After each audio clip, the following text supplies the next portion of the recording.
Hello. It's nice to see you all here. Now, as the more perceptive of you probably realized by now, this is hell. And I am the devil. Good evening. But you can call me Toby, if you like. We try to keep things informal here, as well as infernal. That's just a little joke of mine. I tell it every time. Now, you're all here for eternity. Ooh, which I hardly need tell you is a heck of a long time. So you'll all get to know each other pretty well by the end. But for now, I'm going to have to split you up into groups. Will you stop screaming? Thank you. Now, murderers. Murderers, over here, please. Thank you.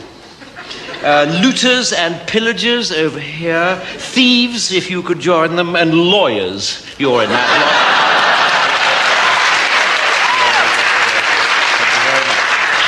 lot. Fornicators, if you could step forward.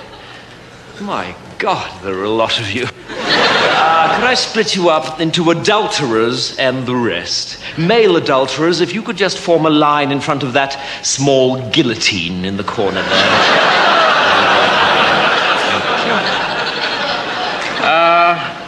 The French, are you here?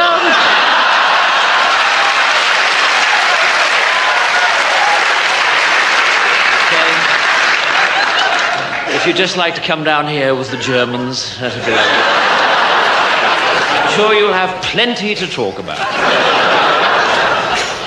Okay, atheists. Atheists, over here, please. You must be feeling a right bunch of nitwits. Never mind. And finally, Christians. Christians. Ah, yes, I'm sorry. I'm afraid the Jews were right. If you could come down here, that'd be really kind. Thank you. Okay. Right. Well, are there any questions? Yes. No, I'm afraid we don't have any toilets. If you'd read your Bible, you might have seen that it was damnation without relief. So if you didn't go before you came, then I'm afraid you're not going to enjoy yourself very much. But then I believe that's the idea. Okay, well, it's over to you, Adolf. And I'll catch you all later at the barbecue. Bye.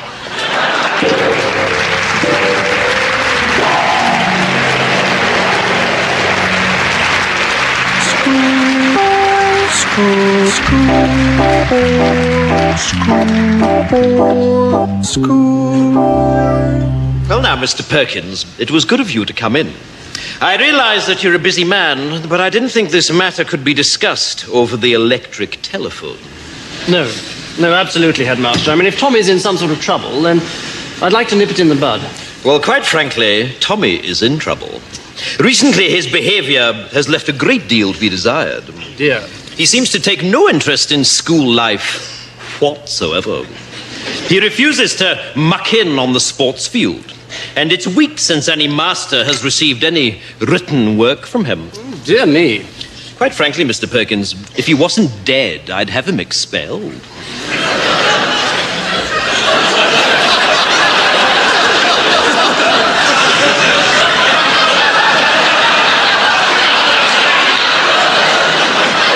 Beg your pardon? Yes, expelled. If I wasn't making allowances for the fact that your son is dead, he'd be out on his ear. Tommy's dead? Yes, he's lying up there in sick bay now, stiff as a board and bright green. And this is, I fear, typical of his current attitude. You see, the boy has no sense of moderation. One moment he's flying around like a paper kite, and the next moment he's completely immovable. And beginning to smell. How did he die? Well, is that important? Yes, I think so. Well, it's all got to do with the library. You see, we've had a lot of trouble recently with boys taking out library books without library cards. Your son was caught, and I administered a beating during which he died. But you'll be glad to know You'll be glad to know that the ringleader was caught, so I don't think we'll be having any more trouble with library discipline. You see, the library card system... I'm sorry. You beat my son to death? Yes, so it would seem. Please, I'm not used to being interrupted. You see, the library card system was introduced... Exactly, what happened? Well, apparently boys were just slipping into the library and taking the books. No, during the beating. Oh, that? Well, one moment he was bending over, the next moment he was lying down. I mean, deadish. Mr. Perkins, I find this morbid fascination of yours with your son's death quite disturbing. What I'm talking about is his attitude. And quite frankly, I can see where he gets it from. Well, it wasn't me that beat him to death. Well, that was perfectly obvious to me from the first day he arrived here.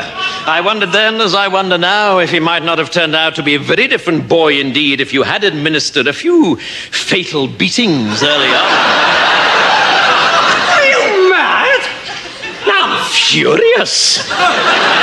In order to accommodate the funeral, I've had to cancel afternoon school on Wednesday. This is preposterous. Yes, it is. Or at least it would be if it were true.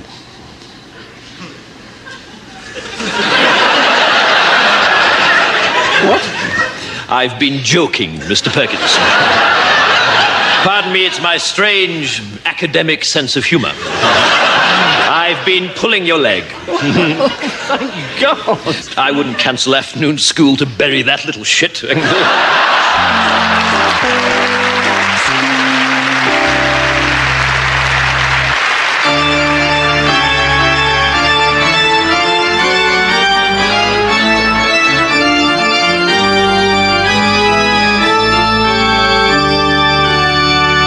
On the third day, there was a marriage in Cana of Galilee.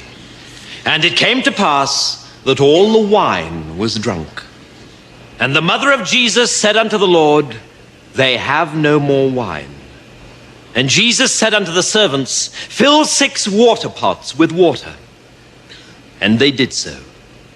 And when the steward of the feast did taste of the water from the pots, it had become wine. And they knew not whence it had come.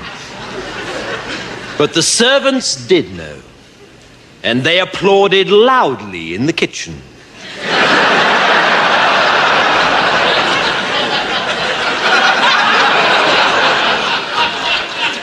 And they said unto the Lord, How the hell did you do that? And inquired of him, Do you do children's parties?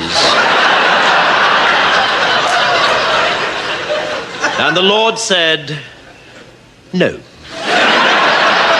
But the servants did press him, saying, Go on, give us another one.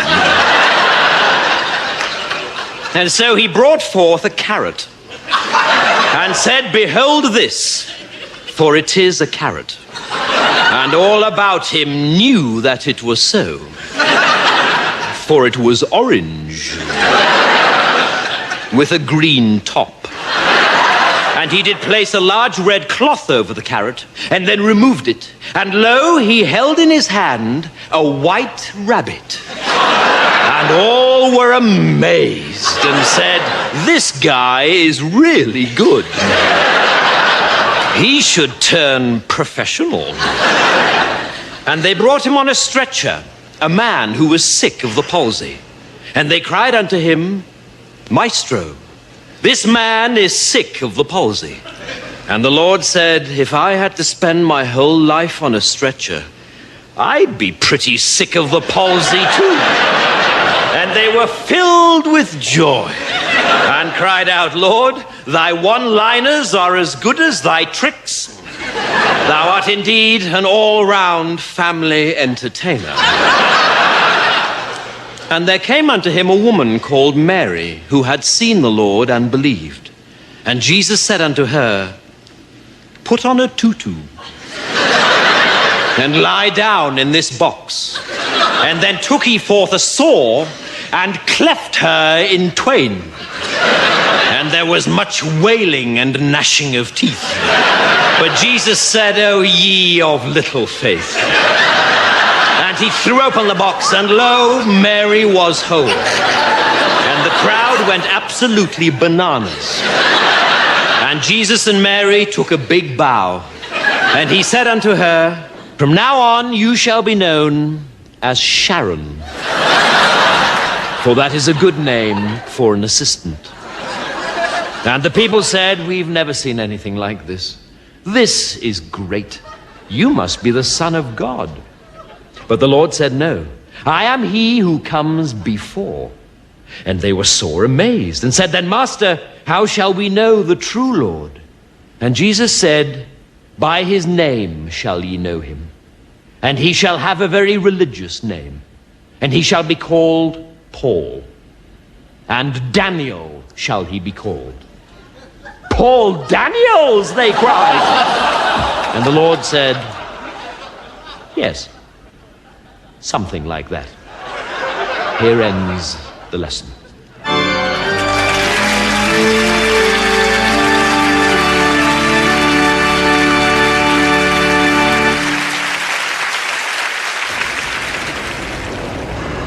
And now, in the latest of our series, A Day in the Life, we present A Day in the Life of the Invisible Man. Every morning, I go to work by tube. Very soon, however, I get bored and decide to start annoying other passengers. I usually select the most respectable person I can find and blow gently into his left ear.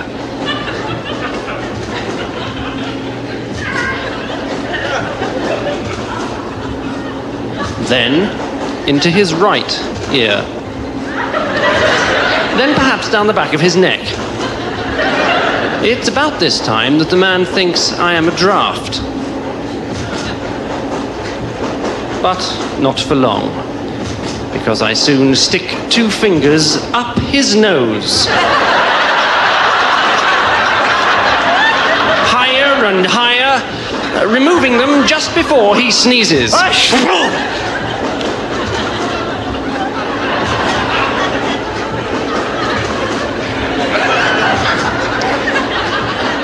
Then, I start to manipulate some other limbs.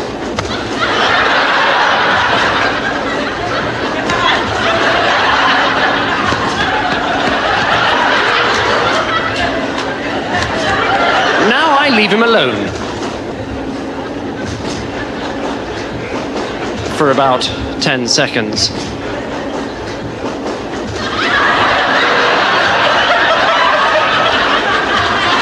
When he is at his most vulnerable, I kick him in the groin.